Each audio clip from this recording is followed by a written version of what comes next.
নিশ্চিতভাৱে এতিয়া আমি সকলোৱে যিহেতু যে আমাৰ অসমৰ এজন অমৰ শিল্পী যাক মানে কালচাৰেল আইকনিক বুলি কোৱা হয় লেট জুবিন গাৰ্গ তেখেতৰ স্মৃতিত তেখেতৰ শ্ৰদ্ধাঞ্জলি অনুষ্ঠানৰ লগতে এইখন বিদ্যালয়ৰ অৰ্থাৎ তৃতীয় বাৰ্ষিক অধিৱেশনখন আয়োজন কৰা হৈছে।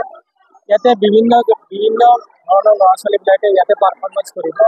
আমি কিছু বিশিষ্ট ব্যক্তিসকলক নিমন্ত্ৰণ জনাইছোঁ। তেওঁলোকৰ ক'বলগীয়াখিনি ইয়াতে মানে হ'ব আৰু সেইখিনিয়ে হয়তো মূল্যৱান ভাষণ বা যিখন মটিভেশ্যনেল স্পীচ সেইখিনি সকলো ল'ৰা ছোৱালীয়ে পাৰগত কৰি পেলাই তেওঁলোকৰ জীৱন যাত্ৰাটো অব্যাহত ৰাখিব বুলি আমি নিশ্চিতভাৱে ইয়াতে আমাৰ এতিয়া ক্লাছ UKGৰ পৰা ক্লাছ পঞ্চম শ্ৰেণীলৈকে অৰ্থাৎ 5লৈকে এতিয়ালৈকে শ্ৰেণীকেইটা আছে আৰু এই শ্ৰেণীকেইটাৰ ল'ৰা ছোৱালীখিনি সৰু ল'ৰা ছোৱালী তেওঁলোকৰ প্ৰতিভাখিনি তেওঁলোকৰ মানে আজি মঞ্চত তেওঁলোকে মানে প্ৰদৰ্শন কৰিব আছে। ভালে ল'ৰা ছোৱালী বৰ্তমান 200ৰ ওপৰত আছে আৰু এই ল'ৰা ছোৱালীখিনি তেওঁলোকৰ প্ৰতিভাখিনি তেওঁলোকৰ যিখিনি মানে সুপ্ত প্ৰতিভা সেইখিনি বিকাশ কৰাৰ কাৰণে এইটো এটা উপযুক্ত মঞ্চ বুলি ভাবিছোঁ। আজি আমাৰ মুজাফৰ মেমৰিয়েল ইংলিছ একাডেমীৰ তৃতীয় বাৰ্ষিক অধিৱেশন। আমি এই অধিৱেশনৰ যোগেদি আমাৰ সৰু ল'ৰা ছোৱালীৰ শিক্ষা আৰু উৎকৰ্ষ সাধনৰ বাবে বিভিন্ন ধৰণৰ প্ৰতিযোগিতামূলক কাৰ্যসূচী হাতত লওঁ। তাৰ ভিতৰত কালচাৰেল থাকে, এক্টিভিটিজ থাকে, ডেন্স নাচ গান বিভিন্ন ধৰণৰ কালচাৰেল প্ৰগ্ৰাম থাকে।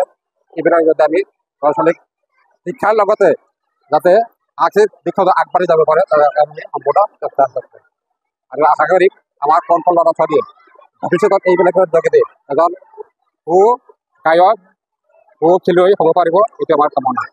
ভাল লাগিছে কাৰণ আমাৰ বৰচলি এলেকাত ইংলিছ মিডিয়াম স্কুল নাই, গতিকে এই স্কুলখন বনোৱা হৈছে।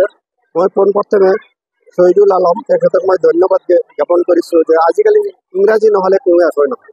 গতিকে এই অনুষ্ঠানৰ জৰিয়তে আমাৰ এই অঞ্চলত যিসকল দুখীয়া ল'ৰা ছোৱালী তেওঁলোকে ইংলিছ মিডিয়াম কৰি তেওঁলোকে বিভিন্ন ঠাইত গৈ কৰ্মসংস্থাপন পাব বুলি মই আশাবাদী। আৰু ইয়াত দেখা পাইছোঁ টিচাৰখিনি বহুত ভাল। ইয়াত বিভিন্ন ধৰক মেঘালয়ৰ পৰা আনিছে, কেৰেলাৰ পৰা আনিছে। গতিকে আমি আশা ৰাখিছোঁ আগন্তুক যি নৱবৰ্ষ আহিব নতুন এডমিশ্যনৰ সময় আহিব, আমি আশা কৰিছোঁ যে বিভিন্ন অভিভাৱকে বিদ্যালয়খনৰ শিক্ষকসকলৰ মানদণ্ড যিটো সেইটো চাই তেওঁলোকৰ ল'ৰা ছোৱালী ইয়াত নামভৰ্তি কৰাব তাৰে আশা কৰিছোঁ। আৰু আজি যি পাৰফৰ্মেঞ্চ ল'ৰা ছোৱালী দেখুৱাইছে সঁচাকৈ আনন্দিত যে ইমান সৰু ল'ৰা ছোৱালীয়ে তেওঁলোকে যিটো প্ৰতিভা দেখাইছে আমি বিৰাট ভাল পাইছোঁ আৰু এনেকৈ চলি থাকক, আমাৰ সমাজখন আগুৱাই যাওক, এইখিনি আৰু বৰ্তমানতো ভালেই দেখা গৈছে। তেওঁলোকৰ ল'ৰা ছোৱালীকে ইংলিছত কথা ক'ব পাৰিছে।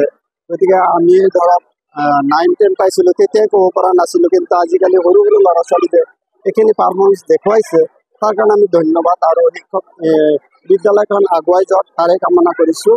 ভাল ফল দেখুৱাব আশা ৰাখোঁ। এইটো ভগৱানৰ ওচৰত আশীৰ্বাদ বিচাৰিছোঁ যে তেওঁলোকে যাতে আৰু ভাল ফল দেখুৱাব পাৰে।